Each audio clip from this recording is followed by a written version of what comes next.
বার্তা কী দেবো এখন সব মানুষের সাথে দেখা করছি, সবার সাথে দেখা করছি, যেভাবে আশীর্বাদ করেছেন সবাই আগামী দিনে নিশ্চিতভাবে সেভাবে আশীর্বাদ করবে।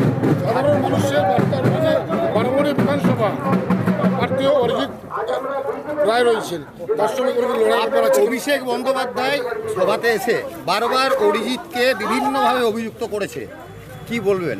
বলার কিছু নেই তো, যেটা সত্যি সেটাই বলেছে। আর বলার যতজন দাঁড়িয়েছে সবাই জেতার জন্য দাঁড়িয়েছে, তার সবাই সমান প্রতিপক্ষ। বিগত 2-3 দিন আগে দেখা গেল যে একটা অভিযোগ উঠেছিল বহিরাগতরা নাকি বিজেপির পতাকা টাঙাচ্ছে এলাকায় এলাকায় মদ্যপ অবস্থায়, কি বলবেন এই ব্যাপারে? আমি জানিও না, আমি দেখিও নি। লোকাল ছেলে নিশ্চিতভাবে নেই, আপনারা তাদের দেখলেই বুঝতে পেরে যাবেন। মানে যখন মিছিল মিটিং যেটাই হচ্ছে সেটাতে দেখলেই বোঝা যাবে বা বাইরের ছেলে না ঘরের ছেলে। এসআইআর হয়েছে, কিন্তু গত লোকসভাতে ফলাফলের নিরিখে বিধানসভায় আপনি এগিয়ে আছেন, এবার কি আশা করছেন? এবার মার্জিন বাড়ানোর লক্ষ্যে লড়াই চলছে।